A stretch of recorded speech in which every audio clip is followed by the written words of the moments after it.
시청자 여러분 안녕하십니까. 대한민국이 잘 보이는 곳으로 모셔다 드리는 신통방통 시작합니다.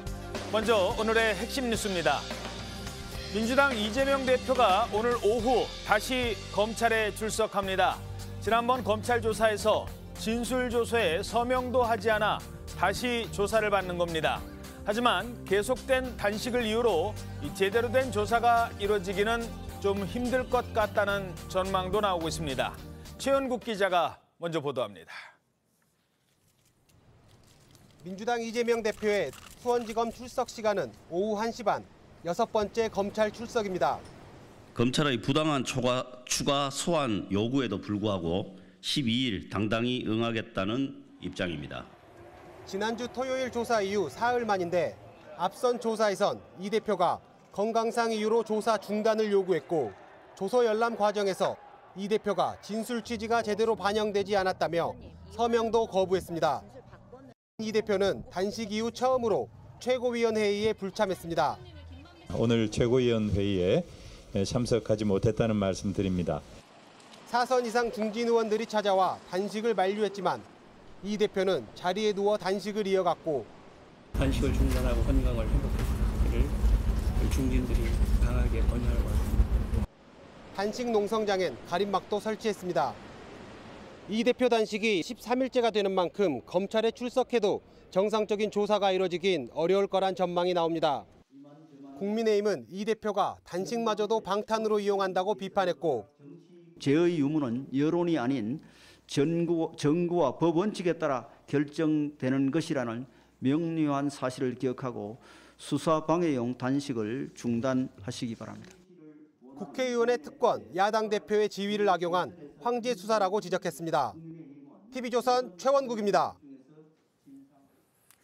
김만배 씨 가짜뉴스 유포 과정에서 공범으로 지목됐죠. 신학림 전 언론노조 위원장 나흘 만인 어제 검찰에 다시 나왔는데 그런데 이번에는요. 말이 좀 달라졌습니다. 뭐가 달라졌느냐? 두 사람이 만난 시점입니다. 김만배 씨와 인터뷰 전후로 몇 번의 접촉이 있었지 않았느냐 이런 의혹이 제기가 됐었는데 김만배 사무실에도 찾아가지 않았느냐는 한참 후배 기자가 질문을 했었습니다. 그때 신학림 씨 뭐라고 했었죠? 먼저 들어보시기 바랍니다. 2021년 여름에 화천대유 사무실 방문한 적이 있다 이런 진술이 나왔다는 보도가 나와가지고요. 그러니까 유령이 갔으면 갔겠죠. 특히 민주당 측 인사로부터 좀 부탁을 받거나 여러 가지 가능성에 대한 질문을 드리는 거니까요. 가능성이? 제로. 유령이 갔다고 했습니다. 가능성은 제로라고 했습니다. 그런데 그 유령이 누구였을까요? TV조선 취재를 통해서 몇 가지 정황이 나오자 어제는 이렇게 말을 바꿨습니다. 상관없어요. 제가 9월 15일에서 20일 사이에 화천대유 방문을 김만배와 같이 간 적은 있지만 같이 간 적은 있다고 합니다. 글쎄요. 유령이 갔다고 했다가 인터뷰 이후에 김만배 씨 사무실에 같이 갔다. 뭐 책을 1억 6,500만 원짜리 그 귀한 책을 뭐 택배로 보냈겠습니까? 누군가는 직접 전달을 하는 시점이 있어야겠죠. 이 책 3권에 이은 또 다른 거짓말 논란 잠시 뒤에 짚어보겠습니다. 자, 북한과 러시아가 그동안의 침묵을 깨고 정상회담을 공식 인정했습니다. 오늘자 조선일보 일면 기사입니다. 기차 타고 20시간 러시아 간 김정은 이렇게 어제 공개된 사진을 위주로 전해드렸는데요. 오늘도 몇몇 사진이 공개되고 있습니다. 자, 여기는 평양입니다. 평양에서 지금 사회를 받으면서 특히 군 간부를 총동원해서 함께 갔습니다. 저 오른쪽에 있는 여성 최성애입니다. 지금 많은 그 핵심 인사들이 같이 저 기차를 타고 전용 열차인데요. 아마 방탄 유리로 속도는 제대로 내지 못한다고 합니다. 20시간 간다고 하는데 자, 이번에 평양 방문 어떤 의미가 있는 건지도 잠시 뒤에 짚어보도록 하겠습니다. 오늘 신통방통 이번에는 서명을 하고 돌아갈지 아니면 이번에도 서명을 거부하고 돌아갈지 관심을 모으고 있는 단식 13일째 민주당 이재명 대표의 검찰 조사 소식으로 시작하겠습니다. 말씀하실 때 숨이 차시나요? 네, 처음이 떨어져서 물도 소화가 안 될 때가 있어서요. 3일만 지나면 오장육부 다 틀어지고 그냥 사람이 오만상이 다 찌그러지게 돼 있어요. 네네네. 그리고 뭐 4일 지나면은 거의 몽롱하고 그냥 저 같은 경우는 한 7, 8일 되니까 막 숨이 가쁘고 막 그냥 별도 보이면서. 예. 제가 이제 당대표 시절에 그 단식을 해봤습니다. 근데 예. 진짜 위험합니다. 제가 7일째 되는 날 이제 실려 갔는데 예. 가서 보니까 장기에 괴사가 시작됐어요. 이재명 씨를 대표로 모시고 있는 야당의 경우에는요. 수단 방법 가리지 않고 만류해야 됩니다. 예. 자, 단식을 이미 해본 분들은 이제 13일째면은 단식을 더 이상 이어가기 힘들다, 만류해야 된다 이런 얘기도 나오고 있습니다. 자, 오늘 출석을 하는데 민주당에서는 체력이 급격히 떨어지고 있다는 얘기도 나오고 있고 혹시 그래서 지금 혼자 걸어서 들어갈 수 있을까 이런 의문도 제기되고 있어요. 네, 오늘이 단식 13일 차인데 이 대표는 일단 휠체어나 보조기구 없이 걸어서 출석하겠다 이런 의지를 측근들한테 밝힌 것으로 전해졌고요. 예. 이재명 대표 오늘 오후 1시 20분에 검찰에 다시 출석을 해서 추가 조사를 받습니다. 사실 이 대표가 최근에 좀 체력적인 한계가 올 수밖에 없는 상황이기 때문에 장시간 검찰 조사 조금 어려울 것으로 보입니다. 앞서 지난 9일에도 검찰은 이 대표를 조사했지만 그때도 건강 상태를 이유로 조사를 중단하고 또 추가 소환 일자를 이날로 통보를 한 거거든요. 그렇죠. 네, 민주당 측에서는 이재명 대표가 검찰의 부당한 이 추가 소환 요구에도 불구하고 오늘 당당히 응하겠다는 입장이라면서 건강 상태를 많은 사람들이 걱정하는데 나가서 조사받겠다는 의지가 좀 강하다고 밝혔습니다. 예, 조사를 받겠다는 의지가 강하다. 하지만 건강 악화 문제도 있는데 자, 어제 오전까지만 해도 부정적 기류였다가 이렇게 돌연 입장을 바꾼 배경 어디에 있다고 보십니까? 사실 지난번 검찰 조사를 받고 나서 이 조서에 서명을 하지 않았잖아요. 예. 그 부분 때문에 국민적 비판 여론이 생기기도 했습니다. 아니 이렇다면 사실상 조사를 안 받은 것 아니냐라는 지적이 나왔기 때문에 이재명 대표 입장에서는 어차피 단식하면서 이게 방탄이 아니다라는 걸 대외적으로 천명할 필요가 있기 때문에요. 오늘 일단 조사가 시작되면 지난번에 마무리하지 못한 조서 열람부터 시작되게 될 겁니다. 그래서 뭐 일정 부분 보충할 내용이 있으면 보충하고 서명하는 절차를 거치게 될 텐데 이런 절차를 이제 완비함으로 인해서 내가 조사 회피하는 게 아니다라는 걸 좀 보여줄 필요가 있지 않나 싶고요. 예. 또 한편으로 이재명 대표 측에서는 단식으로 건강이 좀 상했음에도 불구하고 검찰에 출석하는 것을 보여줌으로써 어떤 국민의 동정 여론이라던가 검찰에 대한 당내 비판 여론을 조금 더 고취시키기 위한 그런 정치적인 목적도 있지 않을까 싶습니다. 예. 자, 그럼 조사 내용도 짚어보죠. 앞선 조사에서 이재명 대표가 어떤 태도, 어떤 방어 전략을 취했는지도 조금씩 알려지고 있습니다. 한마디로 몰랐다였습니다. 자신은 방북 사업도 대북 사업도 대부분 몰랐다고 주장한 것으로 알려지고 있습니다. 그러면 누가 알고 누가 했느냐? 바로 이 사람이 몰래 혼자 알아서 했다는 겁니다. 평화의 시대에 우리 경기도가 남북 간 경제 협력 또 평화와 교류의 중심이 되도록 노력하겠습니다. 이재명 도지사의 오른팔이다 라고 볼 수 있겠습니다. 이화영 평화부지사님 나오셨습니다. 어서 오세요. 안녕하세요. 네, 이화영입니다. 정무부지사를 말하는 건가요? 그렇습니다. 정무부지사 역할을 하는데 이제 경기도가 남북경 지역이고 또 여의도는 이제 평화부지사 이렇게 이름을 지었죠. 오늘자 조선일보 신면에 실린 기사 보시겠습니다. 이재명 대표 검찰 조사에서 이화영이 나몰래랍니다. 대북 사업 추진했고 라고 주장을 한 것으로 알려지고 있습니다. 한마디로 떠넘긴 것 아니냐라는 이런 분석이 나오고 있습니다. 그러면서 이화영이 돈 받아 먹을 걸 알고도 그런 사람을 시켰겠느냐라고까지 지금 이화영 전 부지사와는 선을 강하게 긋고 나섰습니다. 자, 그렇다면 이 전 부지사가 뭘 혼자서 어디까지 꾸몄다 지금 이렇게 봐야 되는 건가요? 지난 9일 조사 때요, 검찰이 이 대표의 공문을 좀 제시를 했다고 합니다. 이게 검찰이 이 대표에게 경기도가 북한에 쌀 10만 톤을 추가 지원하는 2019년자 경기도 공문을 제시했다고 하는데요. 이게 이 대표가 당시 경기지사로 결재한 자료입니다. 서류입니다. 이에 대해서 이 대표는 황당하다면서 이화영이 나도 모르게 도지사 직인이 찍힌 서류를 만든 것이고 또 서류를 가져오니까 나는 결재를 한 것뿐이다. 이런 취지로 답변을 한 것으로 전해졌습니다. 잠깐만요. 물론 이게 이제 전언입니다만 황당하다. 네. 결재 문제를 보고 이화영이 나도 모르게 부지사가 도지사도 모르게 도지사 직인을 찍힌 서류를 만들어 가져온 거다. 근데 나는 무슨 내용인지도 모르고 결재만 해줬다? 지금 그런 내용이에요? 네, 직접 결재를 했다고 또 말을 하긴 했습니다. 해당 공문은 2018년 말에 북한 조선 아태위 실장 김성애가 경기도가 약속한 돈을 주지 않는다고 화를 냈다고 이야기를 전해들은 이화영 씨가 쌀 10만 톤 지원을 약속하는 이 친필 편지를 북한에 보낸 것과 좀 관련이 있다고 하는데요. 예. 이화영 씨가 이 대표와 긴밀하게 대북 사업을 논의했다는 정황이 되는 좀 증거였는데 이 대표는 이화영 씨에게 책임을 넘기고 혐의를 전면 부인한 것으로 전해졌습니다. 예, 쌀을 그러니까 지원해 주는 거를 추진하는 사업인데 도지사는 모르고 있었고 부지사가 혼자. 글쎄요, 이 조선일보 보도에 따르면은 이화영이 나도 모르게 도지사 직인을 찍어서 서류를 만들었다. 그리고 나는 결재만 했다. 내용도 모르고. 한국일보 보도는 뭐라고 했느냐? 나는 클릭만 했다. 또 이렇게 보도를 하고 있습니다. 자, 글쎄요, 이게 가능하다고 먼저 어떻게 보십니까? 아니, 이재명 대표가 그동안 자랑해왔던 업적이 뭐죠? 성남시장 할 때부터 나는 100만 원도 허투루 쓰지 않는다. 100만 원짜리 사업도 내가 직접 꼼꼼하게 챙긴다라고 했고요. 이재명 대표가 성남시장 할 때 어떤 걸 종종 했냐면 걸어가다가 성남시 어디 보도블록 깨진 거 있어요? 예. 그럼 그거 사진 찍어서 본인 SNS에 올려요.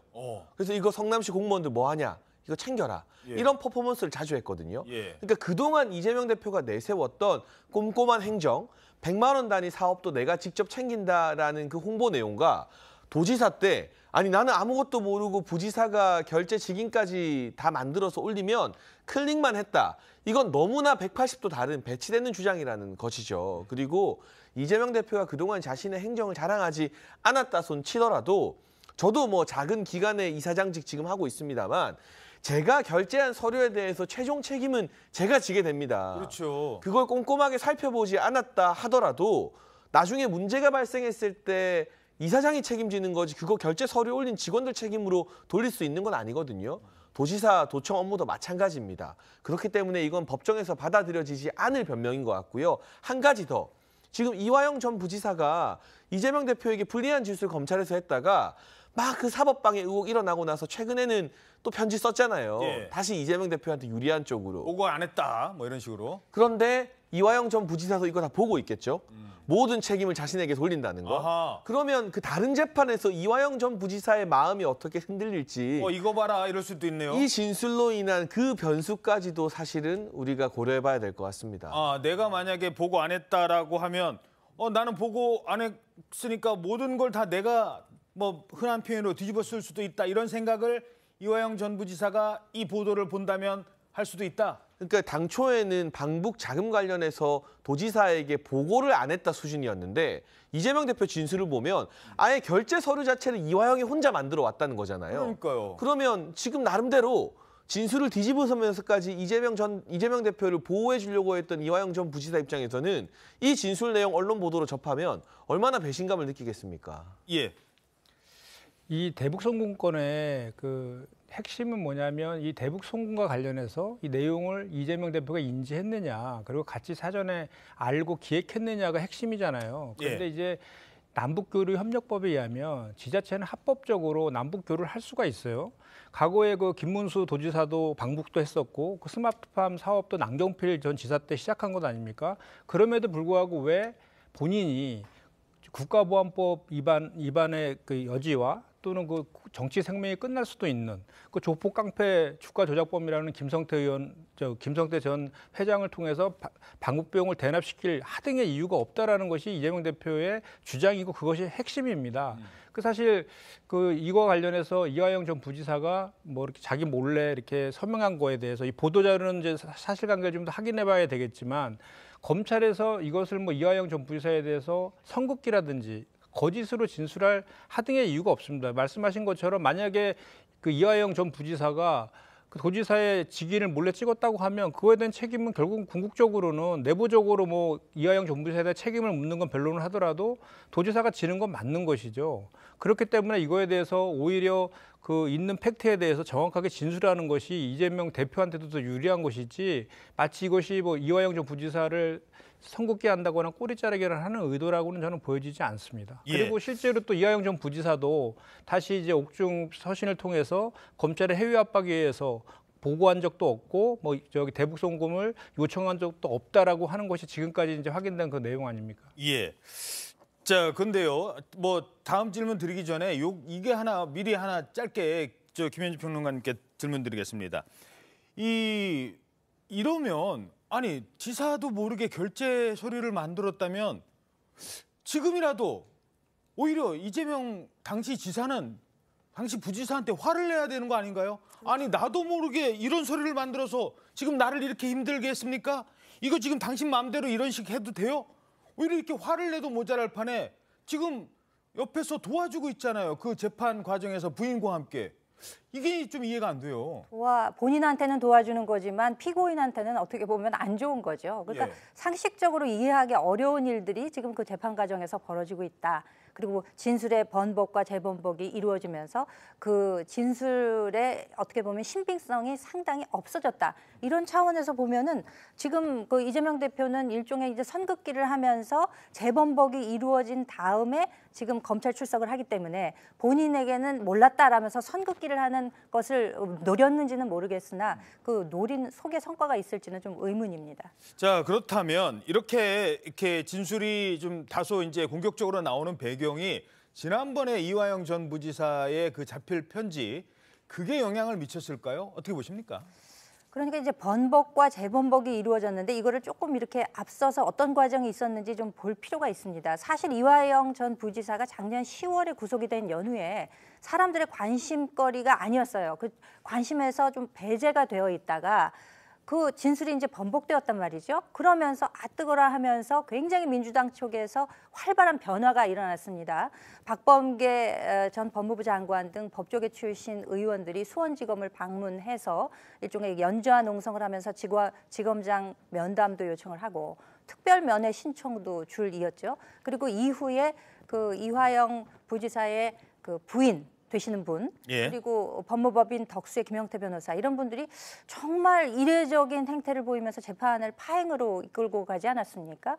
그렇기 때문에 재판부에서는 더 이상 이 재판이 지연돼서는 안 된다 하면서 이제 국선 변호인을 선임을 했는데 이에 대해서 한동훈 장관도 지적을 한 바가 있습니다. 이런 식으로 하는 거는 보스에게 불리한 그런 진술을 입막음하기 위해서 마피아 드라마의 영화에나 나올 법한 행동이다. 이거 예. 뭐 증거인멸 시도이자 사법방해라고 할 수 있다라는 지적이 나오면서 재판부가 국선 변호인을 선임했음에도 불구하고 피고인은 사선 변호인 선임하겠다라는 강력한 의지를 보이면서 선임된 변호인이 현직 민주당 소속의 경기도 의원인 김광민 변호사가 이제 선임이 됐단 말이죠. 예. 근데 선임되자마자 그것을 다시 뒤집는 듯한 이야기를 나왔어요. 기자들 앞에서 얘기를 했습니다. 이거는 심한 스트레스 속에 압박 속에 이루어진 그러니까 임의성이 없는 진술이었다라고 이야기를 하게 되면 지금 검수완박 이후에 검찰에서 조서가 그 피고인이 부동의를 하게 되면은 증거로 쓰일 수가 없거든요. 그렇죠. 이런 상황이 됐기 때문에 이재명 대표는 지금 상당히 여러 차례 일정 조율에 실패하다가 검찰에 출석을 했음에도 불구하고 이런 진술이 나왔기 때문에 나에게는 좀 유리하지 않을까라고 생각을 하겠습니다만 검찰에서도 과연 그렇게 생각할까? 그리고 이후에 재판부에서도 이런 상황을 다 종합적으로 판단해 볼 때 이것이 과연 이재명 대표에게 유리할까는 의문이 아닐 수 없습니다. 예. 자, 이재명 대표는 앞서 8시간 조사를 받고도 정작 진술조서에는 서명 날인을 하지 않았는데 자, 그런데 그날의 상황을 봤더니 원래 그 영상 녹화를 하고 또 물어볼 수 있거든요. 물론 거부할 수도 있습니다만 이 조사 시작 때부터 뭐 이런 징후가 있었다는 얘기가 나오고 있어요. 네, 수원지검 관계자들이 좀 얘기를 한 건데 이재명 그 대표는 당시 조사 시작 때부터 이런 말을 꺼냈다고 합니다. 검찰은 이 대표 말을 있는 그대로 조서에 옮겼다고 하는데요. 조사 시작 때부터 검사 질문에는 답하지 않고 검찰에 대해 지적하면서 검찰의 정치 공작 수사 등의 이런 표현들을 썼다고 합니다. 조사에 필요하지도 않은 내용을 3페이지 넘게 다 받아 적었다는 게 검찰의 설명인데요. 이 대표가 조서에 서명이나 날인을 거부한 채 또 수원지검 청사를 떠나면서 검찰 내부에선 수사 지연을 위한 전략 아니냐 이런 주장들이 나옵니다. 검찰 관계자는 말씀하신 대로 조서에 적혀 있지 않다면 지금이라도 해당 내용을 추가하겠다 이런 뜻을 여러 차례 표시를 했는데도 빠진 내용이 무엇인지 기억나지 않는다고 했다면서 꼬투리를 잡아서 지난 토요일 조사를 완전히 무산시키려는 좀 이런 전략을 가져온 것 같다고 말을 했습니다. 검사가 작성한 피의자 신문조사는 피의자 서명과 날인이 없으면 재판에서 증거로 쓸 수 없거든요. 예. 검찰 주장에 따르면 이 부분을 이 대표가 좀 활용한 게 아닌가 이런 목소리들이 나옵니다. 예. 자, 그래서 검사가 아까 뭐 혼잣말도 3페이지나 받아줬다고 합니다. 기자들도 이른바 받아치기 하거든요. 그 처음에는 그 초보 기자들은 막 그냥 그 혼잣말, 이런 말 해도 되나? 이런 말 해도 되나? 이것까지 다 받아쳐요. 그런 내용까지 3페이지나 있다는 겁니다. 그래서 나중에 문제를 삼아서 고쳐주겠다고 했는데도 그냥 나갔다. 어떤 의도였을까요? 이게 처음부터 조사를 무산시키기 위한 의도가 아니었느냐라는 비판을 많이 할 수밖에 없고요. 검찰의 신문조서라는 게 사실상 속기록에 가깝습니다.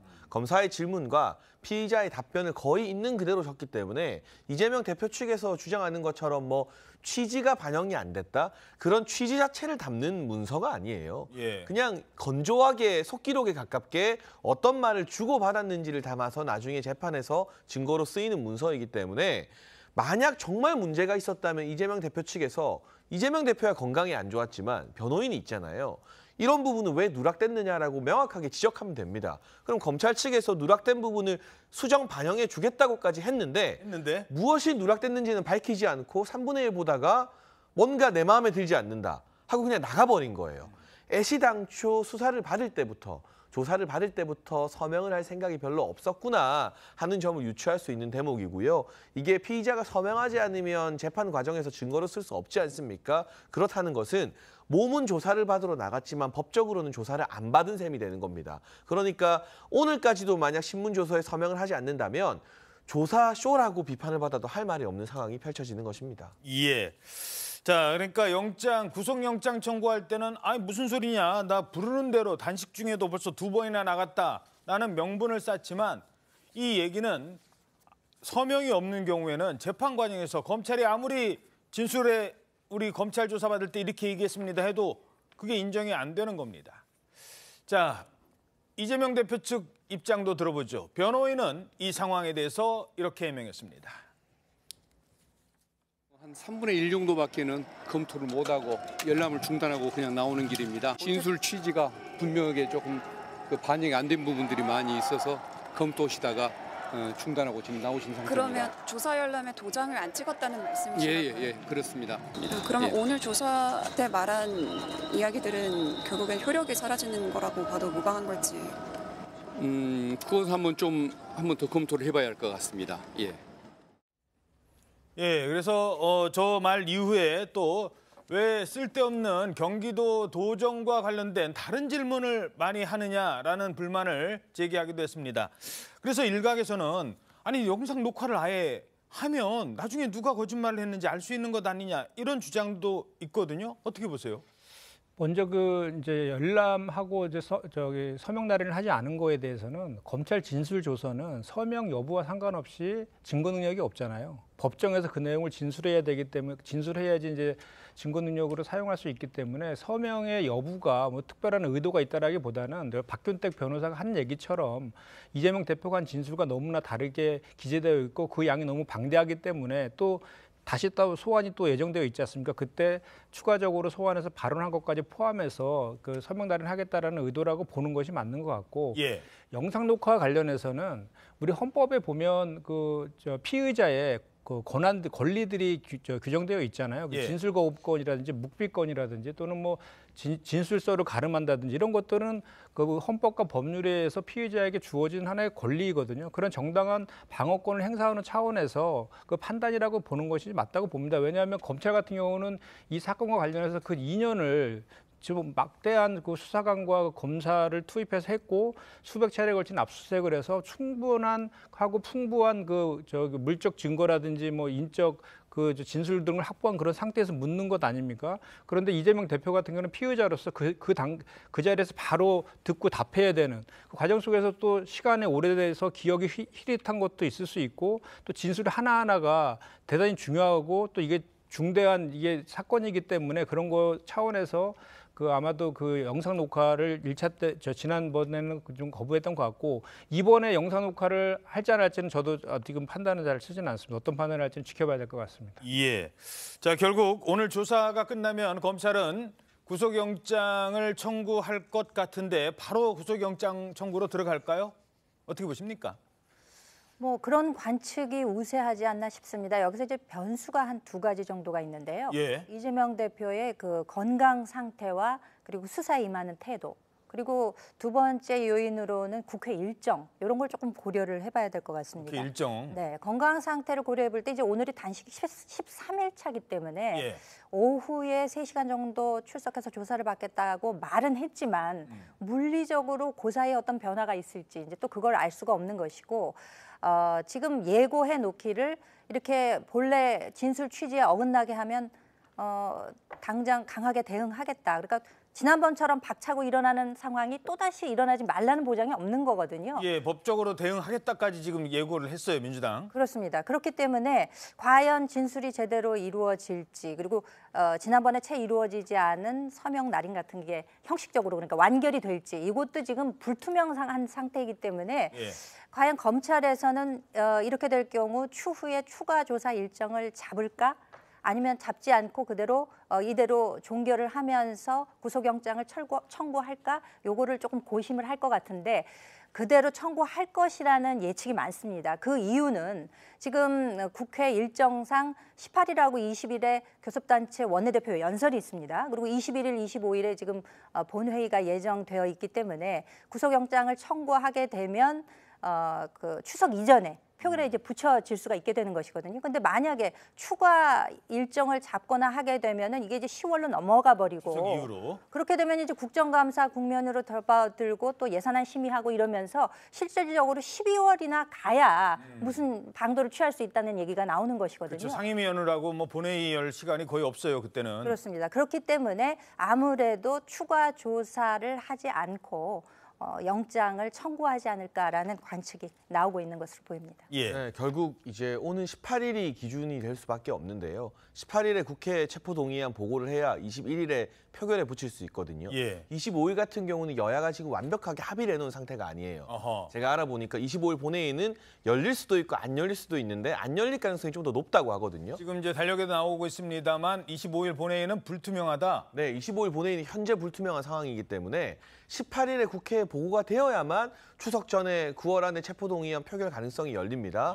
만약 이 시기를 넘기게 되면 21일에 보고하면 25일 본회의가 안 열릴 경우에 표결 자체가 10월이 아니라 11월 이후로 밀리게 돼요. 앞서 예. 김현주 평론가님 설명해 주신 것처럼. 예. 그렇게 되면 이재명 대표의 어떤 사법적 거취 같은 경우는 연말까지 연장이 되는 것이기 때문에 검찰 입장에서는 오늘 조사를 마무리하고 주중에 구속영장 청구 여부를 결정할 가능성이 높다고 생각해야 될 것 같습니다. 저도 이거 관련해서 좀 말씀드리면 예. 저희 민주당에서 계속해서 그 윤석열 검찰에서 수사관이 정치를 하고 있다라는 그 비판을 계속 해왔잖아요. 그러니까 이 건과 관련해서도 우리가 봤을 때는 그 이제 추석 전에 체포동의서를 국회에 보내가지고 야당을 좀 분열시키고 또 추석 밥상머리에 그 이재명 대표를 악마하고 좀 이렇게 하려고 하는 그런 의도가 있다라고 저희가 이제 계속 비판을 해왔잖아요. 추석 민심에 영향을 미치려 한다. 예, 그런데 이제 중요한 것은 수사는 진실규명이 목적이어야 되는 겁니다. 그리고 사건을 따라가야지 사람을 따라가면 되지 않는 거거든요. 그렇다고 하면 지난 2년 동안에 그렇게 2년 가까이 수사를 했으면 굳이 이렇게 이번 9월 달 안에 추석 전에 이렇게 무리해가지고 이렇게 체포 동의서를 국회에 보내야 될 이유는 또 무엇이냐라고 반문할 수도 있는 거거든요. 알겠습니다. 만약에 9월 안에 체포 동의안 국회로 보내지 않으면요. 그때는 민주당에서 증거 있다면서 뭐 하냐, 영장 청구도 못 하면서라는 비판을 또 할 가능성도 있을 것 같습니다. 그런 비판 안 할 테니까 만약에 이게 이제 12월로 넘어가면 총선 전략과 맞물려서 한다라는 우리의 비판의 지점을 그것이 그래서 없어지는 것이니까 오히려 그렇게 하는 게 어떨까 싶습니다. 예, 사실 정치인들은 국민들의 생각이 중요하기 때문에 추석 민심에도 신경을 쓰는 것 같습니다. 자, 이재명 대표가 단식에 들어간 지 오늘로 13일째죠. 그런데 단식하기 하루 전날 이재명 대표가 한 식당에서 아주 맛있게 식사를 한 뒤에 작성한 방명록이 공개되면서 논란이 되고 있습니다. 이렇게 적어놨대요. 자, 함께 사는 세상 무슨 횟집. 횟집을 찾아가신 것 같아요. 참 맛있게 잘 먹었습니다. 8월 30일, 23년 8월 30일 이재명 방명록에 글쎄요. 단식 들어가기 전날 뭐 음식 먹는 거 이거 당연히 논란거리가 못 되죠. 그동안 계속 굶어야 되는데 회를 먹는 거 이거 문제 아니에요. 오히려 요즘 같은 시기일수록 더 많이 팔아줘야 한다는 분들 많으시지 않습니까? 논란이 되는 이유는 횟집을 찾았던 저 8월 30일 그 시기였습니다. 이날은 바로 후쿠시마 오염수 방류 규탄 대회를 열었던 당일이었습니다. 해양 투기를 방조하는 윤석열 정부 규탄한다! 국민에게 괴담이라고 국민을 겁박하는 국민과 싸우겠다고 선전포고하는 그런 대통령 여러분 보신 일 있습니까? 국민 여러분 옆에서가 아니라 국민 여러분의 앞에서 가장 선두에서 모든 것을 바쳐 싸우겠습니다. 아니 회 먹는 게 뭐가 문제가 될까요? 국민의힘 의원은 먹방도 하던데 바로 다른 단어가 아니라 이 단어 때문인 거예요. 모순. 왜 이재명 대표가 회를 먹으면 모순이라는 단어가 나오는 겁니까? 그러니까 지금 민주당이 이제 후쿠시마 오염 처리수의 위험성을 과대 포장하면서 국민의 공포 심리를 자극해서 이 국내 수산업자들이나 어민들을 상당히 힘들게 하고 있습니다. 마치 우리 바다에서 잡히는 물고기를 먹어도 문제가 있는 것처럼 공포를 과잉돼서 과장하고 있는데 정작 이재명 대표와 본인들은 아무 문제 없이 회를 맛있게 먹었다는 거잖아요. 그렇다면 차라리 그 사진을 좀 공개해서 뭐 일본 오염수가 위험하다는 주장은 민주당이 해도 돼요. 근데 우리 어민과 수산업자가 피해를 보지 않도록 우리 바다에서 잡힌 회는 문제가 없습니다라고 말을 하는 게 민생을 챙기는 정치인들의 책임과 의무가 아니냐는 거죠. 전날 방명록이 나중에 공개됐지 회 먹은 사진이나 장면은 전혀 알려지지 않았습니다. 이 방명록 같은 경우도 한참이 지나서 지금 공개된 거고요. 제보에 의해서. 그러니까 본인들은 이게 별 문제 없다. 안전성에 위험이 가지 않는다는 것을 알고 안심하고 회 먹으면서 정작 우리 국민들이 불안감을 느끼게 만드는 것 자체가 모순이 아니냐. 그럼 최소한 지금 어민과 수산업자들이 힘들어하는 건 사실이잖아요. 그러면 뭐 후쿠시마 오염 처리수가 쿠로시오 해류를 타고 4년, 5년 뒤에 동해로 들어온다고 하는데 그 전까지라도 국산 수산물 많이 먹으십시오. 우리 어민들 힘들게 하지 맙시다라는 이야기를 하는 게 목포나 뭐 부산이나 이런 바닷가 인접 지역 주민들을 위해서 해야 될 말이다라는 거죠. 예, 지금 규탄 대회 뭐 화면도 지금 나오고 있습니다만, 자 김현정 대변인님, 요즘 그 규탄 대회 때 어떻게 많이들 좀 모이십니까? 어떻습니까? 지금 뭐 이렇게 숫자가 그 전보다 줄었다 그래서 동력이 떨어진다라는 이제 그런 보수 언론들의 비판 지점들이 있는 것 같은데 실제로 그렇지 않습니다. 이게. 그 지금 253개 지역위원회별로 예. 천막 당사를 치면서 서명도 받고 있고 또 출퇴근 피켓팅도 하면서 지역에서는 이 후쿠시마 그 오염수 방류와 관련된 그 비판적 반대의 여론들이 상당히 많아요. 반대하시는 분들 아직도 왜, 많다. 왜 그러냐면 조금 전에도 이제 사실 우리 민주당에서 수산물을 먹지 말라고 하는 게 아니잖아요. 그 정부 여당에서 찬성과 지지도 하지 않는다라고 하면서 수산물 시장에 가서 횟집 먹방하고 뭐 수돗물 떠먹는 이런 퍼포먼스를 할 것이 아니라 일본에게 방류를 중단 요청을 하고 국제해양재판소에다가 제소를 한다 이제 이런 역할들을 해야 되는데 오히려 그 방류를 홍보하는 듯한 태도들을 보이는 것에 대한 비판인 것이고요. 그래서 지금 오히려 민주당에서는 이 방류와 관련해서 그 수산 어민들을 보호하기 위한 특별 사법도 지금 국회에 제안해 놓은 상태잖아요. 그런 거에 대한 것은 또 국민의힘에서 이렇게 협의나 이렇게 협조적이지 또 않거든요. 그런 거에 대한 비판이라고 보고 이게 사실은 이게 후쿠시마 오염수 방류가요. 최근에 들어가지고 후쿠시마 정부 예산에서 후쿠시마 오염수와 관련된 예산을 7,400억을 또 책정을 했어요. 그리고 이제 우리 그 독도와 관련된 예산을 일본은 높였는데 우리나라는 독도 관련된 예산을 또 축소한 것, 그리고 동해를 일본 내로 표기한 거에 대해서 비판하지 않는 것, 그리고 최근에 이제 홍범도 장군 그 흉상 철거와 관련해서 항일 독립투쟁을 지우려고 하는 거 아니냐라는 것과 맞물려 가지고 지금 이게 국민적 공분들이 대단히 높아지고 있고 합리적인 보수층과 중도층에서도 비판이 대단히 높은 그런 상황입니다. 예, 그렇군요.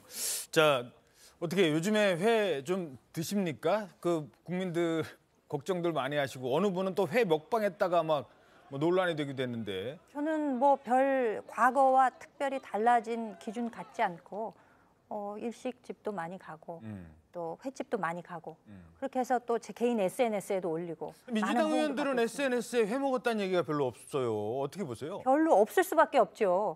핵폐수 이렇게 얘기하고 차라리 뭐를 먹겠다 이렇게 이야기하신 분도 있는데 회를 먹는 모습을 올리게 되면은 이게 완전히 내로남불식으로 되는 거니까 올릴 수가 없을 형편일 겁니다 아마. 예, 알겠습니다.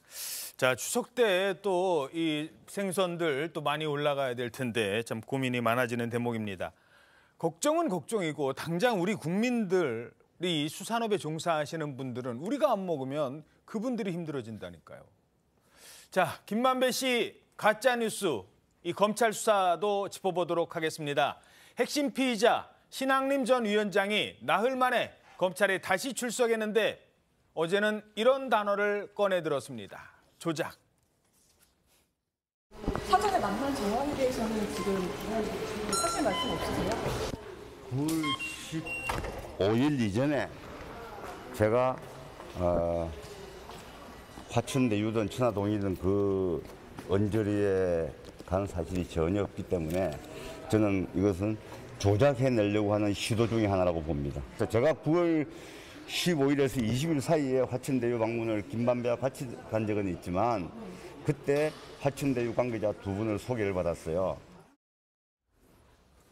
자, 조작이라고 했습니다. 그러면서 날짜를 콕 집어요. 15일에서 9월 15일에서 20일 사이. 다시 말해서 인터뷰를 한 다음에 화천대유 사무실을 갔다.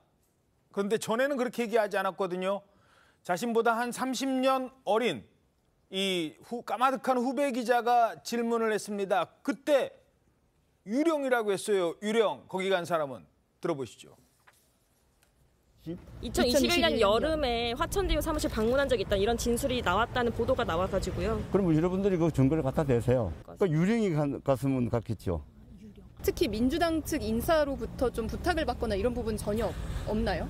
여러분들이 상상을 해서 지금 하는 질문이라고 생각을 해요. 여러 가지 가능성에 대한 질문을 드리는 거니까요. 가능성이? 제로. 자, 지금 김만배 씨와 그 전에 만나고 같이 가지 않았느냐 했더니 유령이 갔다고 그랬고 민주당과의 가능성은 제로라고 했습니다. 물론 민주당과의 가능성 아직 구체적으로 드러나는 것 없습니다. 하지만 적어도 김만배와 그때 이후에 이전에 뭐 지금 본인은 이후라고만 얘기합니다만 뭐 이후도 좋아요. 만났잖아요. 근데 그때는 왜 유령이 갔다고 했습니까? 많이 달라졌어요 지금. 그렇습니다. 법조인들은 진술이 달라졌을 때 믿지 않는 경향이 있습니다. 왜냐하면 신빙성이 이만큼 떨어지는 것 때문이 아니겠습니까? 최초에 뭐라고 했습니까? 본인은 뭐 특히 이제 김만배 씨 같은 경우에는 뭐 15년, 20년 만에 만났다라고 하고 그에 호응해서 지금 신앙님 씨 같은 경우에도 실질적으로 지금 그 2021년 9월 15일 날 그와 같이 만나기 이전엔 만난 적도 없고 그때 뭐 화천대유 천화동인회 간 적이 없느냐 했더니만 증거가 있다고 하니까 유령이 갔어요. 이렇게 했었는데 그렇죠. 나중에 또 진술을 바꿔가지고 그 녹음을 했던 미팅이 있은 바로 직후에는 화천대유 천화동인회 간 적은 있다. 이렇게 지금 얘기를 하고 있는데 명함이 나오고 책이 있었으니까요. 그렇죠. 결국은 물적 증거 앞에 사람의 거짓말은 진실인지 여부가 드러날 수밖에 없는 그런 부분인데요. 나아가 명함이라든가 직접 본 사람의 어떤 인터뷰 더불어서 지금 이미 압수수색 그리고 휴대폰에 대한 압수까지도 돼 있는 것 같습니다. 예. 그래서 사람은 거짓말을 할지 몰라도 통신 사실 자체에 대해서는 물적 증거가 나오기 때문에 그 물적 증거를 지금 검찰에서 계속 추적하고 있다고 하고 이미 일부는 사전에 이렇게 교감을 했다는 내용이 밝혀졌다라고 하기 때문에 이 부분에 대한 어떤 수사의 향후의 향배 좀 지켜봐야 되는 부분도 없지 않은 것 같습니다. 예.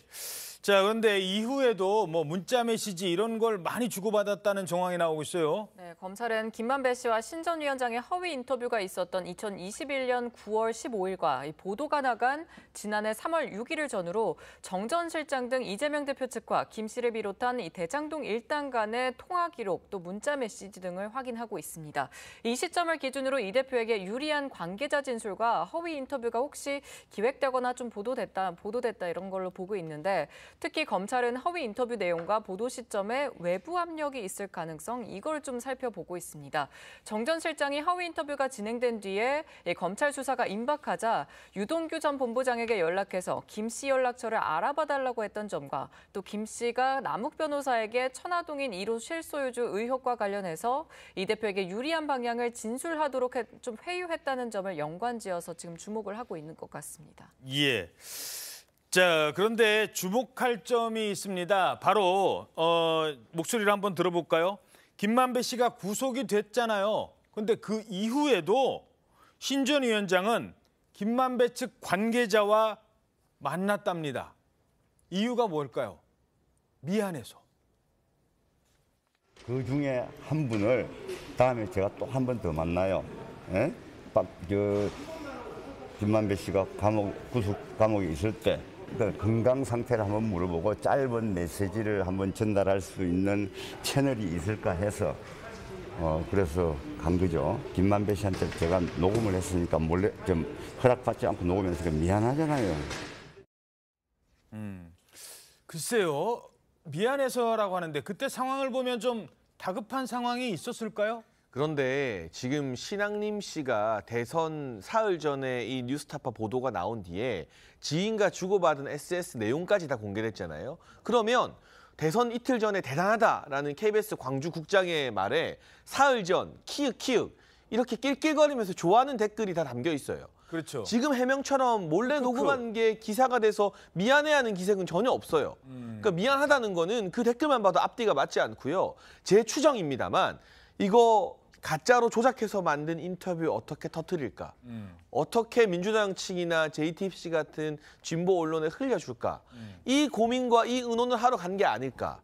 그리고 또는 김만배로부터 책 3권을 뭐 1억 6천만 원에 팔았잖아요. 예. 그런데 지금 보도 보면 100억짜리 언론재단 만들어서 신앙님을 연봉 1억에 한 달 법인카드 1,000만 원 쓰는 이사장 만들어주려고 하지 않았습니까? 그거 언제 해줄 거냐? 너 구속됐는데 그거 해줄 수 있냐? 이런 아주 사특한 논의를 하러 갔다고 보는 게 합리적 추정인 것이지 그 상황에서 미안하다고 갔다면 미안한 사람이 저 방금 댓글 나온 것처럼 사흘 전 키역 이러고 있겠습니까? 예, 사흘 전이다 크크크. 아까 그 두 사람 대화 녹취 그러니까 그 서로 대화방에서 텔레그램에서 주고받은 내용인데요. 댓글을 통해서. 자, 이게 이 방송이 나간 뒤에 그 모 방송국에 있는 아마 후배 기자인 것 같아요. 그분도 뭐 이름은 공개하진 않았겠습니다만 이 언론사 경력이 꽤 있는 것으로 알려지는데 뭐라고 했냐면 배신감 느낍니다. 아니 선배 어떻게 그거를 6개월 동안이나 그렇게 딱 감추고 있다가 사흘 전에 터뜨려요. 야, 참 배신감 느껴요 했더니 신앙림 씨가 배신은 위대한 예술이다. 이렇게 얘기를 한 겁니다. 그러면서 저 대화 뒤에는 대선 사흘 전이야 크크크라는 신앙림 씨의 대화 내용도 있다는 겁니다.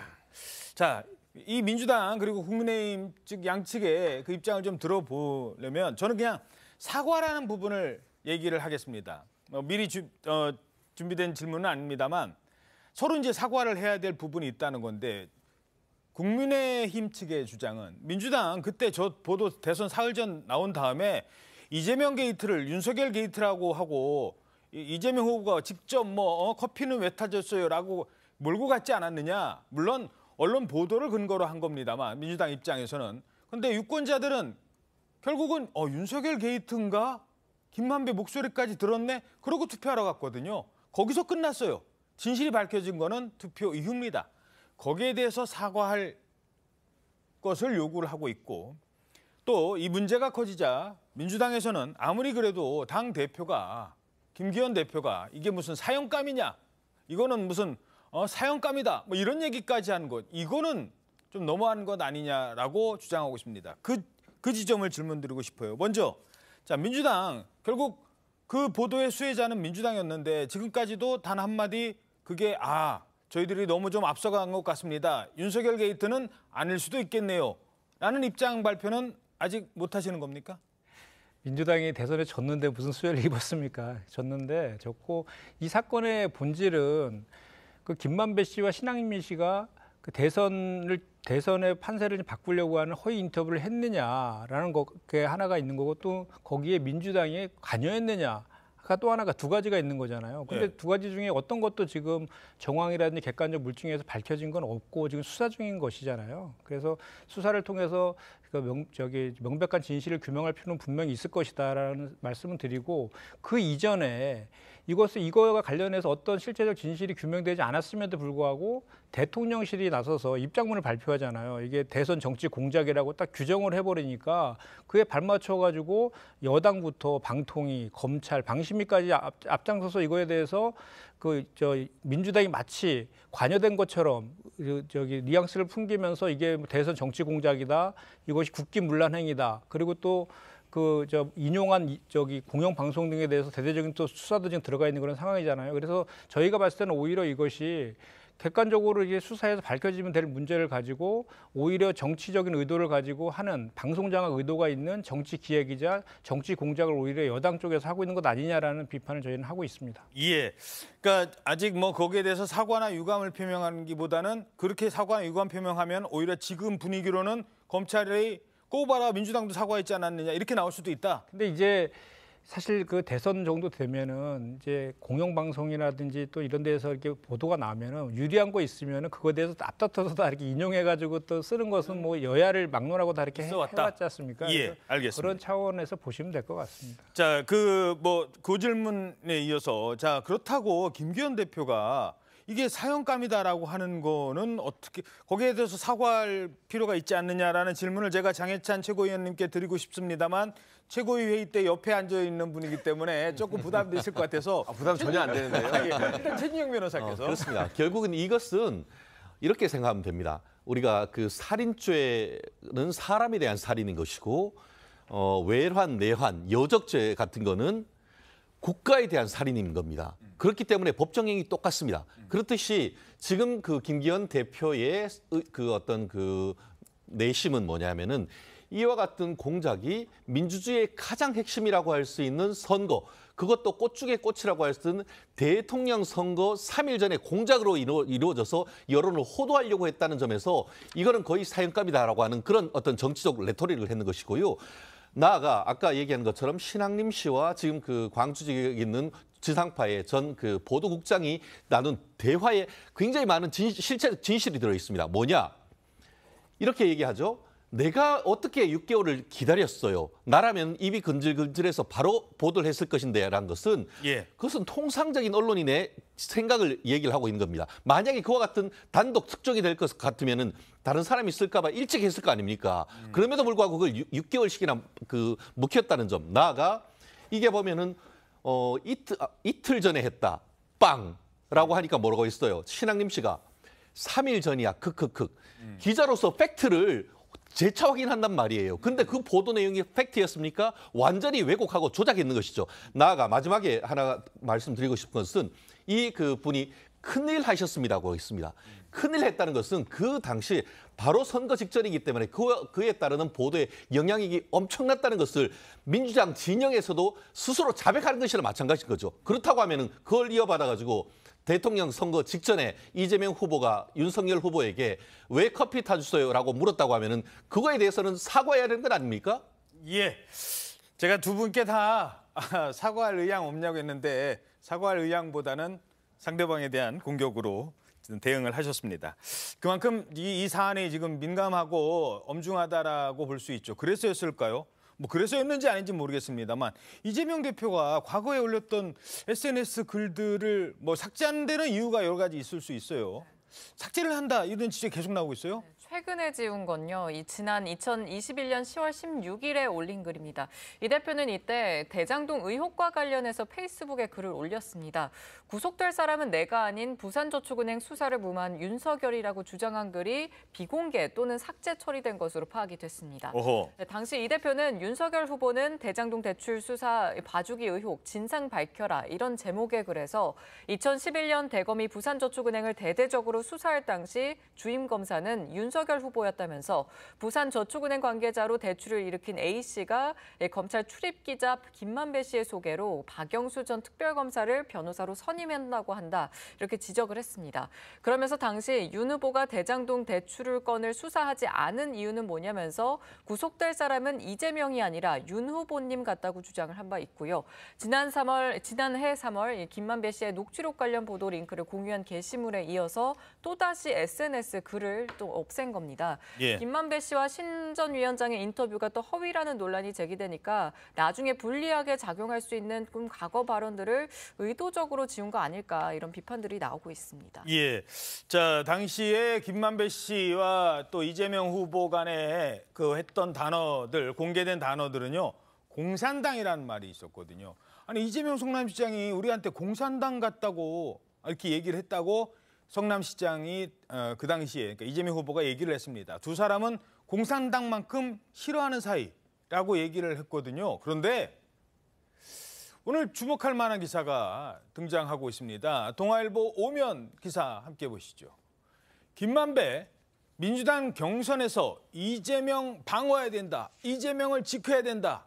이런 얘기를 수차례 측근들에게 했다는 겁니다. 대장동 업자를 통해서 알려진 내용인데요. 그러니까 이재명이 승리를 해야만 우리가 물론 뭐 이 말 말고도 계속 꾸준히 있어 왔거든요. 자, 장해찬 최고위원님, 왜 김만배는 그토록 이재명 후보가 당선되기를 바랬었던 걸까요? 원팀이니까요. 애초에 대장동 사업 허가를 누가 해줬습니까? 이재명 성남시장이 해줬습니다. 그리고 화천대유 일당이 누구와 소통했나요? 정진상, 김용과 소통하지 않았습니까? 끈끈하게 묶여있는 원팀입니다. 이재명 대표가 당선이 되어야만 김만배 일당의 죄도 경감이 되고 이 대장동으로 벌어들인 재산도 지킬 수 있다고 김만배가 판단했기 때문에 남욱을 비롯한 주요 멤버들에게 계속 입을 다물어야 된다. 이재명 대표가 당선되면 곧 풀려날 것이다. 버텨라, 견뎌라. 이런 이야기를 해왔다는 진술이 지금 쏟아지고 있거든요. 공산당이라는 표현도 그 정도 이야기는 해야 이재명 대표로 칼날이 가는 것을 지켜줄 수 있다라고 김만배 씨가 주변 사람들에게 말했다는 진술 보도까지 나왔습니다. 그러니까 이재명 대표 측에서 거 봐라. 김만배가 나 공산당이라 할 정도로 싫어했다라는 것 역시 김만배의 머릿속에서 나온 방어 논리라는 거죠. 저는 정치권에서 최근에 이토록 끈끈하게 정경유착이 된 원팀을 본 기억이 잘 없어요. 그 정도로 아주 내밀한 관계였던 것 같고 김만배의 이해관계와 이재명 대표의 이해관계는 정확히 일치하고 있다고 봐야겠죠. 이 부분은 민주당 반론도 드려야 될 것 같아요. 김만배 씨는 제가 봤을 때는 그 대장동 개발과 관련해서 사업적 이득을 위해서 본인이 그 판단하고 행동한 것 같아요.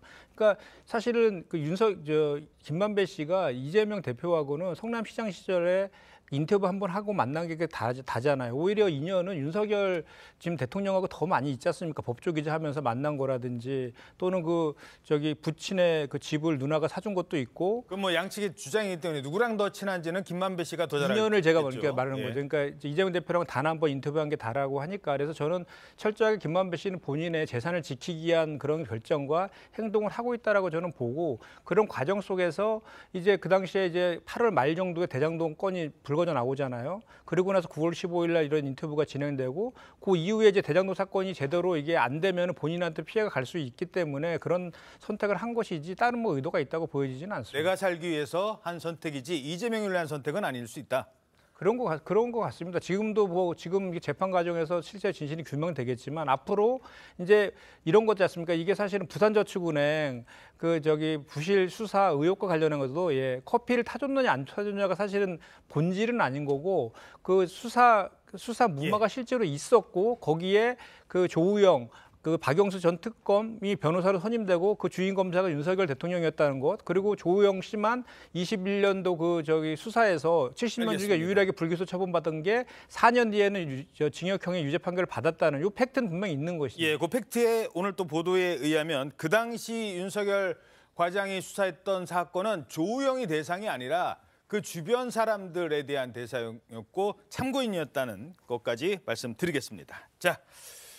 이번에는 왜라는 말이 나오는 국회 대정부 질문 짚어보겠습니다. 도대체 왜 그 많은 국회의원들이 다 모여서 며칠간 국무위원 다 불러다 놓고 정말 얼마나 중요한 얘기를 하겠다고 들어보면 말싸움밖에 없던데 라는 비판이 나오고 있습니다. 오늘자 조선일보 1면에서 이 문제 짚었습니다. 왜 하는지, 대체 대정부 질문 왜 하는지 물음표만 남은 대정부 질문. 자, 왜 이런 평가가 나오는 걸까요? 논란이 되는 장면 중 한 장면 보시겠습니다. 사과할 기회를 드릴 테니까는요. 의원님은 민원인에게 욕설을 하신 분 아닙니까? 지역구의 국민들한테 욕설을 문자로 보내신 분이잖아요. 그분이 여기 와서 누굴 가르치려고 든다는 거 저 적절치 않다고 봅니다. 자, 사과를 받기 전에는 질의를 하지 않겠습니다. 그렇게 하십시오. 예. 저런 식으로 이제 질의하는 의원들을 공격을 하는데 그것이 적극적인 게 아니라 공격거리를 치밀하게 준비를 해오는 저런 장관의 태도는 굉장히 독특한 거죠. 굉장히 좀 비열하고 쪼잔하다. 자기 무덤 스스로 파는 거라고 봅니다. 오, 비열하고 쪼잔하다. 분이 안 풀렸나 봐요. 라디오에서도 인터뷰를 이어갔네요. 무슨 무덤을 스스로 판다 이런 얘기까지 하셨는데 예. 안 의원은 지난 1년 동안에 안 의원은 이 라디오에 나와서요. 1년 동안에 한동훈 장관의 태도는 의원들에게 답변하기 전에 그 의원에 대한 공격거리를 미리 다 조사를 해오는 것 같다고 말을 했습니다. 과거에 그 문자, 욕설 문자까지 지금 등장을 하니까. 맞습니다. 민주당의 과거 약점을 미리 준비를 해온다는 주장인데 얼마 전 대정부 질문에서 맞붙었을 때 한동훈 장관이 안민석 의원에 대해서 민원인에게 욕설을 한 분 아니냐 말씀하신 그 문자 내용으로 맞받아치기도 했었거든요. 한 장관은 의원들의 좀 기억하고 싶지 않은 과거 여러 차례 소환을 했었습니다. 우상호 의원에게는 5.18에 한 유흥업소 여성에게 욕을 했다고 말을 한다거나 검찰 특활비에 대한 의원들의 질문이 쏟아질 때는 또 2018년 12월 국회의원들이 영수증을 중복 제출해서 국회 예산을 타낸 문제를 소환해서 또다시 반박에 나서기도 했었습니다. 자, 그러니까 안민석 의원, 이번 대정부 질문 때 내가 한동훈 장관 아주 그냥 내가 사람들 앞에서 제대로 한번 비판해줘야지라고 했는데 생각지도 않았던 옛날 욕설 문자를 한동훈 법무장관, 그러니까 공격을 받으니까 한 장관에게 사과까지 요구를 했습니다. 자, 이에 대해서 여당에선 도대체 무슨 죄를 지었길래 사과를 합니까? 죄가 있으면 안민석 기분 상해죄입니까? 라고 꼬집습니다. 한동훈 장관이 무엇을 잘못했습니까? 안민석 기분 상해죄입니까? 안민석 의원의 언행을 돌아보면 참 가관입니다. 지역구 민원인에게 욕설 문자를 보내고 국감 증인의 면전에서 듣보잡이라고 모욕했습니다. 민원인에게 욕설을 했다고 하는 건데 그런 적이 없어요. 민간업자하고 문자를 주고받는 과정에서 제가 아는 지인에게 제가 아주 편한 군대 후배에게 보낸 게 잘못 갔었고 거기에 대해서 제가 그 민간업자에게 사과했고 그래서 마무리된 사건인데 저런 사건을 왜곡되게 저렇게 덜쳐가지고 안민석 의원은 끝난 사건이에요. 근데 그거를 사람들 앞에서 왜곡시킨 겁니다. 자, 안민석 의원의 이 주장은 사실입니까? 네, 실제로 보낸 거면 문제가 실수로 보낸 거면 문제가 더 안 될 텐데 저희 취재진이 황 씨에게 직접 연락을 해봤거든요. 아, 해봤어요? 네, 안 의원은 후배한테 보낸 문자라고 해명을 했지만 황 씨는 사실 납득하지 않는다는 분위기였습니다. 납득하지 못하겠다? 네, 자신이 나이도 더 많은데 황당했다 이런 말도 했고요. 황 씨는 욕을 얻어먹을 정도로의 문제를 일으켰다든지 이런 게 없었다면서 설령 또 그렇다고 해서 자기 후배라고 해서 이렇게 무례한 욕을 해도 되는지 황당하다 이런 입장을 보였습니다. 예, 알겠습니다. 자, 괜히 저런 문제만 만든다면 그래서 왜 대정부 질문하느냐는 지적이었습니다. 다음 소식입니다. 이례적인 수사 지연, 이례적인 기소 지연, 그러더니 재판까지 늦어졌던 울산시장 선거 개입 사건. 바로 어제 검찰이 문재인 정부 청와대 울산시장 선거 개입 의혹에 연루된 혐의로 기소를 시킵니다. 송철호 전 울산시장과 민주당 황운하 의원 각각 징역 6년 그리고 5년을 구형합니다. 한참 지나서 2020년 1월에 검찰의 공소제기 이후에 무려 3년 그리고도 7개월 만에 이 결과, 아직 1심 끝난 것도 아니에요. 이제 구형했습니다. 당시 상황 보시겠습니다. 거의 4년 만에 결심인데 소감 한마디, 심정 한마디 해주시죠. 네, 수사 청탁 전혀 없으셨던 거로 알고 있으면 될까요? 네, 없었습니다. 검사의 공소제기는 애초부터 무리한 표적 수사, 보복 기소였습니다. 경찰의 정당한 업무 수행을 그를 표적 수사로 둔갑시켜 놓았습니다. 저는 무죄를 확신하고 있습니다. 청탁도 없었고 하명도 없었고 검찰의 주장은 전부 거짓말입니다. 자, 뭐 이게 하도 오래된 사건이라서요. 3년 7개월. 그때 뭐였지? 기억도 가물가물하실 것 같은데 상당히 당시에 이게 알려지고 그때 파장이 꽤 일었는데 재판도 안 늦어지고 이러니까 사람들 기억에도 없어요, 이제. 어떤 사건이었죠? 먼저 혐의는요. 2018년 지방선거를 앞두고 당시 청와대가 문재인 대통령의 오랜 친구죠. 송철호 민주당 후보를 조직적으로 지원했다는 겁니다. 검찰은 기소된 인사 전원에게 실형을 구형했습니다. 송철호 전 시장에게는 경쟁자 김기현 후보에 대한 수사를 청탁한 혐의로 징역 6년이 구형이 됐고요. 황운하 의원은 청와대 등으로부터 받은 첩보를 근거로 하명 수사를 지시하고 또 수사에 미온적인 경찰관을 인사조치까지 한 혐의로 징역 5년을 선고를 요청했습니다. 또 김기현 수사 첩보를 경찰에 하달한 백원우, 박형철 전 비서관에게는 각각 징역 3년과 1년 6개월을, 또 한병도 전 정무수석에게는 경쟁 후보에게 출마 포기를 종용한 혐의로 1년 6개월이 구형됐습니다. 예, 물론 구형이라는 점, 이거는 검찰의 판단이라는 점, 아직 1심, 아직 판결도 안 내놨다니까요. 판결하던 판사가요, 휴가를 가버리고 막 그래요, 이 사건이. 왜 이렇게 늦어진 겁니까? 지연된 정의는 정의가 아니다라는 그 법원이 있지 않습니까? 이거는 검찰은 미루어 조지고 어떻게 보면은 그 법원 같은 경우에는 미룬 것이 아니고 휴직해서 조진 뭐 이런 얘기가 나올 정도인 것 같은데요. 예, 휴직이었죠, 참 휴직. 그렇죠. 그런데 이제 검찰에서 기소할 때는 그때의 서울중앙지검장이 누구였냐? 문재인 대통령의 대학교 후배인 이성윤 검사장이었죠. 근데 그 수사팀이 수사를 해서 여러 차례, 3차례인 걸 기억을 하는데 기소를 해야 된다고 보니까 그걸 계속 찍어 눌렀습니다. 그러고 나서 어떻게 해가지고 이제 기소를 했는데 이제는 법원에서 거의 4년 만에 지금 이렇게 그 1심 이제 결심 공판이 있었는 것 같은데요. 참 지난 정권에 있어서 김명수 대법원장 취임한 이후에 정치 재판에서 굉장히 독특한 현상이 일어났습니다. 그 당시 여당이라고 할 수 있는 민주당의 정치인에 대해서는 지금은 없어진 통일호 내지 비둘기호급으로 진행이 안 된 반면에 국민의힘 정치인들에 대한 재판은 KTX급으로 속전속결로 됐던 것이죠. 이 사건뿐만 아니고 조국 전 장관 같은 경우에도 1심이 횟수가 제가 기억하기에 4년 가까이 걸렸던 겁니다. 그 반면에 지금 그 문제가 되고 있는 서울 강서구의 김태호 구청장 같은 경우에는 작년에 선거에서 공선법으로 기소된 이후에 1년이 채 되지 않아서 1심, 2심, 3심 다 끝나버렸단 말이에요.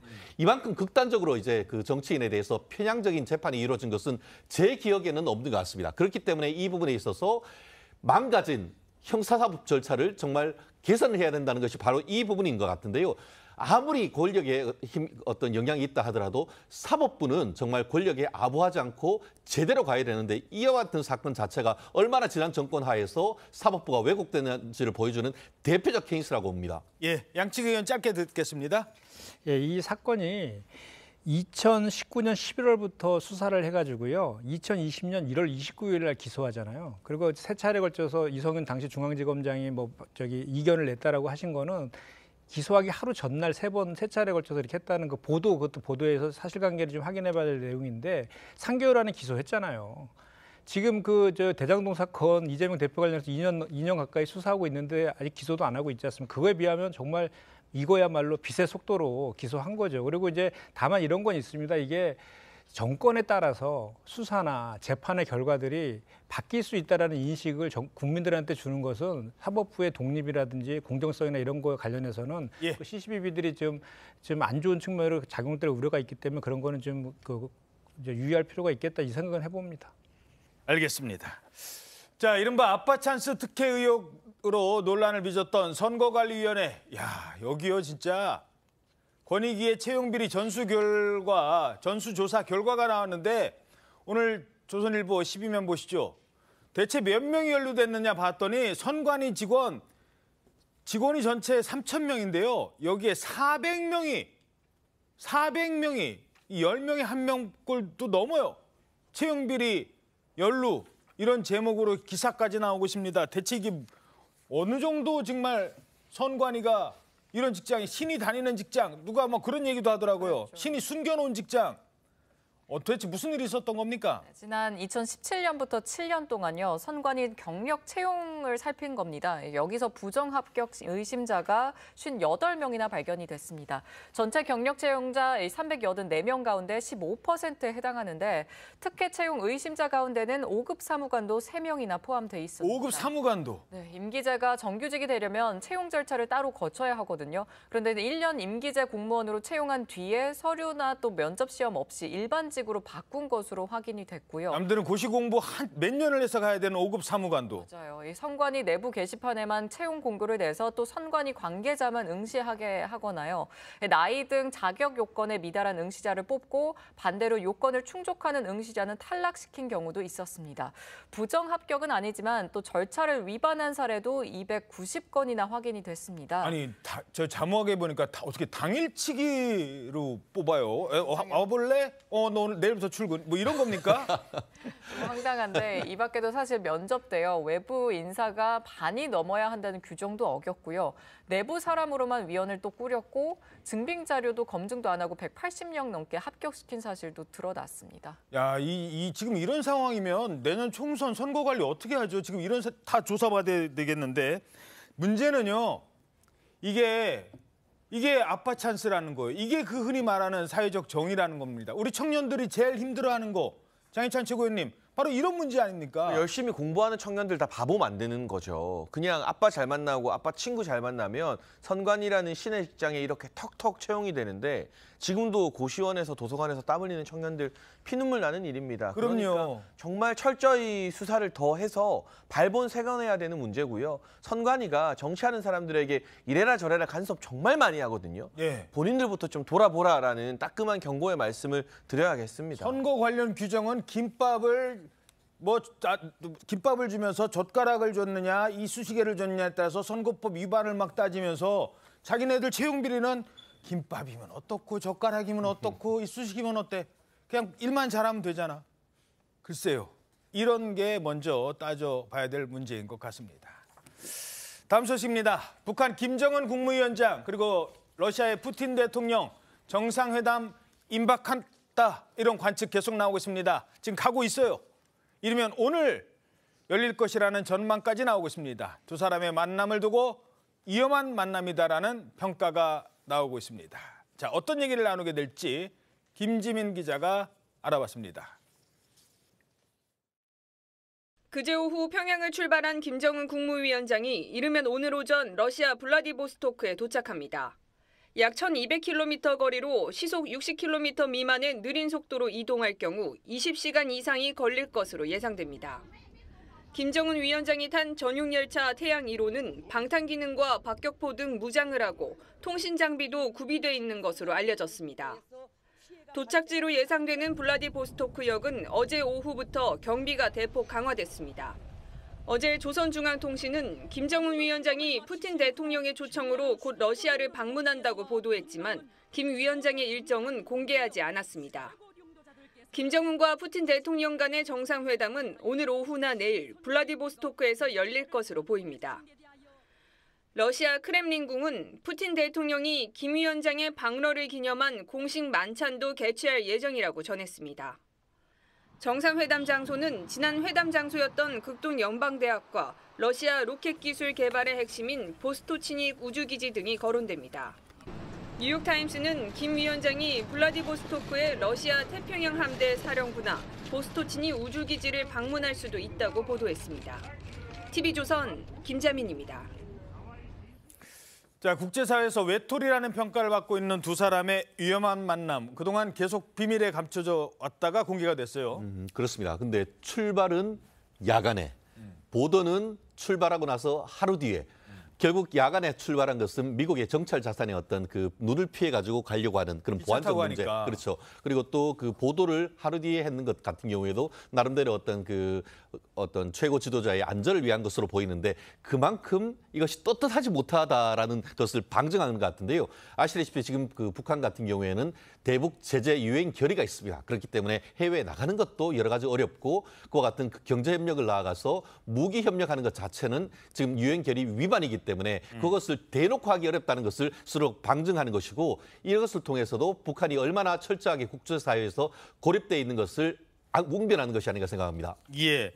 자, 그런데 눈여겨봐야 될 점이 지금 사진도 나오고 있습니다만 아주 고위급 인사, 북한 나름의 고위급 인사, 군서열 1, 2위가 모두 수행했다고요? 그렇습니다. 지금 누가 이 회동에 함께 하느냐, 수행 인원이 누구이냐를 보면은요. 예. 사실상 왜 만나는지 이 모임의 성격 알 수 있잖아요. 그렇죠. 지금 군 관련된 인사들이 총출동했습니다. 먼저 최선희 외무상과 함께 군서열 1위라고 할 수 있는 류병철 당 중앙군사위원회 부위원장, 그리고 박정천 당 군정지도부장까지 함께하고 있고요. 지금 북한이 러시아 쪽에 반대급부로 제공할 수 있는 것으로 추정이 되고 있는 이 재래식 포탄과 관련된 조축용도 함께 수행하는 것으로 알려지고 있습니다. 그렇다면은 이번 모임의 성격, 이번 회동의 성격이 군과 관련된 이야기, 군 물자 관련 이야기를 나누는 것이 아니냐는 강한 추측을 하게 하고 있는 상황이죠. 예. 자, 전쟁 중인 러시아 그리고 돈이 필요한 북한 뭐 어떤 얘기가 나올지는 모르겠습니다만 지금 공개가 될 것 같습니다. 그리고 조금 전에 속보가 들어왔네요. 신앙님 전 언론노조 위원장 오늘 또 검찰에 소환됐습니다. 조금 전에 김만배 씨 발 가짜뉴스 허위 인터뷰 의혹과 관련해서 신앙님 씨가 어제도 소환이 됐었는데요. 나흘 전에 소환이 됐었고 5일 전이죠 이제. 그리고 어제 소환되고 오늘이 벌써 세 번째 소환 조사, 강도 높은 소환 조사를 받고 있습니다.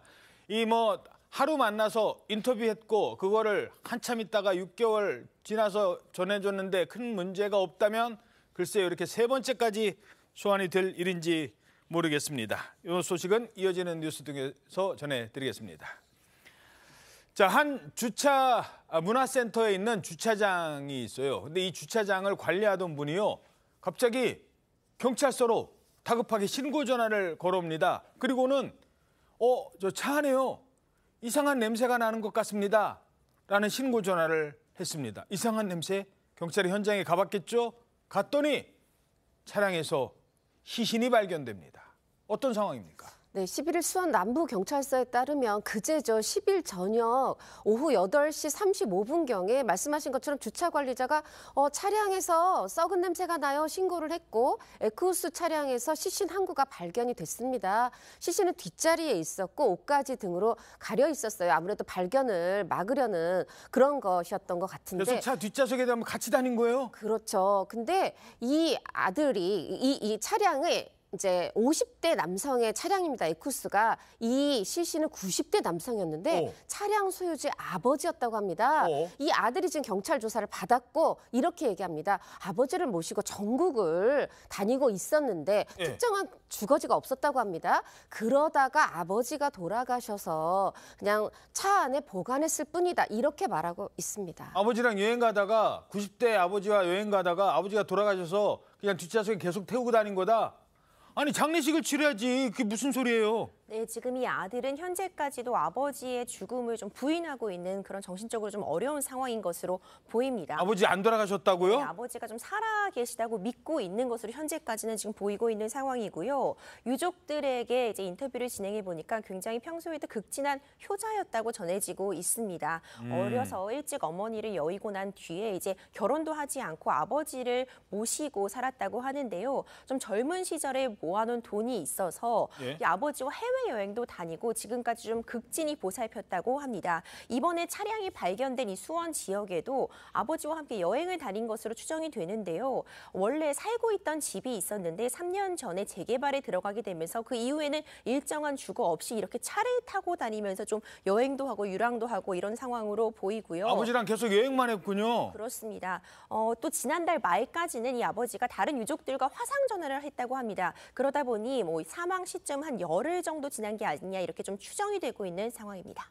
물론 엄마 일찍 돌아가시고 참 어떻게 보면 안 됐는데 아버지 돌아가셨는데 믿지도 못하겠다. 아버지는 안 돌아가신 거다.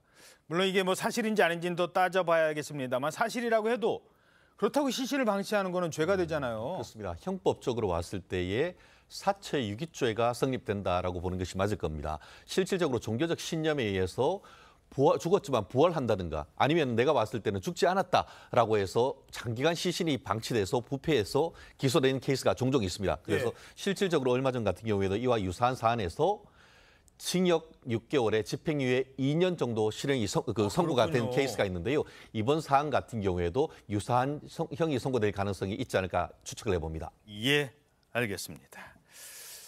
돌아가신 분은 보내드려야 되겠죠. 다음 소식입니다.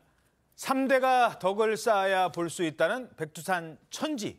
근데 이 천지에는 유명한 전설이 있죠. 천지에 괴물 살고 있다. 그런데 진짜로 최근에 정말로 괴물 봤어요. 제가 찍었다니까요. 물체가 포착이 됐어요. 네, 맞습니다. 한 관광객이 백두산 정상에서 한 500m쯤 떨어진 저 천지의 중앙 부분, 지금 영상 보이시나요?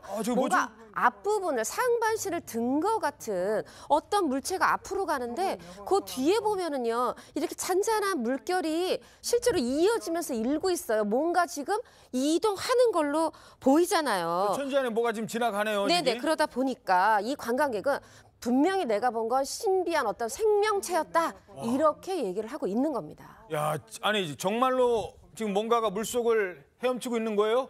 어떻게 보세요? 저 괴물이에요, 진짜? 이런 괴물 영화 보면은 이제 저렇게 유유 헤엄치다 갑자기 이제 등장하면서 이제 영화가 시작되고 하늘로 쫙 올라가기도 하고. 그렇죠. 사람을 공격하기도 하고요. 예. 하지만 다행스럽다고 해야 될까요?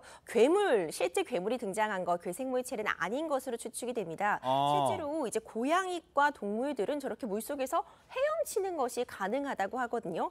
그러다 보니까 아무래도 정확하게 실체를 아직 확인하지는 못했지만 뭐 호랑이거나 아니면 포유류 이런 부분의 어떤 표범류 같은 동물들이 아니었을까 이런 추측만 가능하게 하는 상황입니다. 야, 신비한 그 백두산 천지이다 보니까 괴물 얘기가 이번이 처음도 아니에요. 그렇습니다. 사실 괴물로 유명한 것은 영국 네스호의 네스라는 괴물 아니겠습니까? 예. 그러다 보니까 그런 상상력이 이 백두산 천지에도 있었는데 1960년대 같은 경우에는 망원경으로 봤다라는 그런 얘기가 있었고 망원경. 그렇죠. 근데 이제 점점 전자 제품이 발전되면서 동영상을 찍을 수 있게 된 것이죠.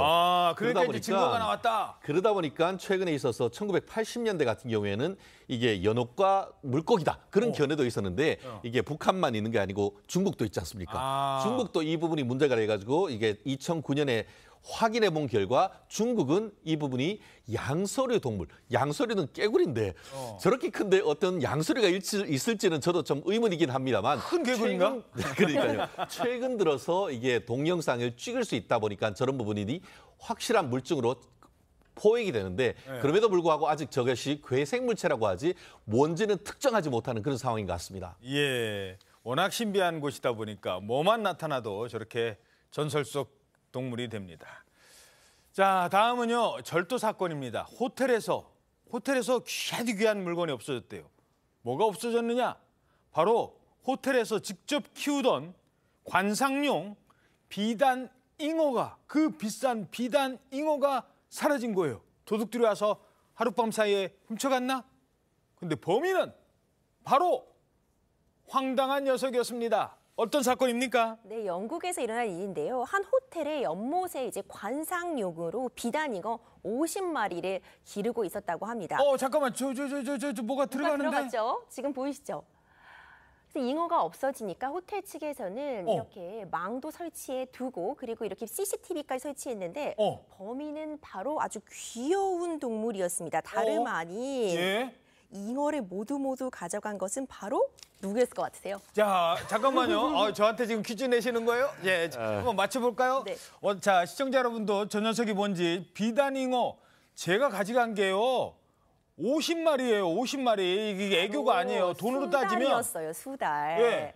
이 수달이었는데 이게 사실 이 50마리가 관상용이기 때문에 굉장히 비쌉니다. 하나로 따지면 1억 6천만 원 정도를 이 수달이 하나하나 이렇게 입에 물고 지나간 거죠. 얼마요? 1억 6천만 원? 네. 이야, 아니 수달이 저런 짓을 한 거예요 지금? 네, 지금 한 마리에 3천만 원이 그럼 넘는 상황이죠. 와. 코이 잉어라고 해요. 한 마리에 굉장히 300만 원이 색깔이 넘죠. 예. 화려하고 그래서 이 호텔 관계자가 얘기합니다. 이 잉어들 지금 여기서 수년째 행복하게 살았고 굉장히 고객들도 너무너무 좋아했고 우리에겐 소중한 자산인데 그러니까. 수달이 지금 다 가져갔잖아요. 예. 그런데 이걸 확인했지만 이 호텔 측은 잡지는 못했다고 하는데 사실 잡아도 안 되죠. 아니 잠깐만, 그 수달 아직도 못 잡았어요? 네, 잡아서도 안 되고 또 호텔 측도 이렇게 얘기합니다. 생태계에 어떤 도움이 됐다는 거. 막 수달한테 먹이를 준 거잖아요.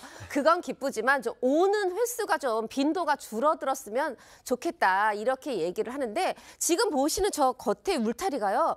외가리가 와서 잉어 먹을까 봐 설치해놓은 전기 울타리래요. 근데 그걸 뚫고 지금 수달이 들어온 겁니다. 야, 네, 전기 울타리를. 네, 좀 수달이 들어오는 걸 막을 방법을 호텔 측이 찾아야 하지 않을까 싶습니다. 자, 아니 저기 변호사님이니까 저 수달을 일단 잡아야 돼요. 근데 저희들이 이런 뉴스 보통 전해드리면 잡힌 동물은 대부분 혐의를 부인합니다. 이럴 때는 어떻게 해야 될까요? 사실 굳이 우리가 법적으로 한다고 하면 자연재물이고 저거는 국유일 수가 있으니까 국가배상 청구해야 되지 않을까요? 예, 알겠습니다. 야, 1억 6천만 원의 잉어가 사라진 사건이었습니다. 지금 현상금 걸려 있습니다. 1분 뒤에 돌아오겠습니다. 네, 어떻게 오늘 아침 대한민국 잘 보이셨습니까? 오늘 하루 당신의 대한민국 신통방통이 응원해드리겠습니다. 여러분 고맙습니다.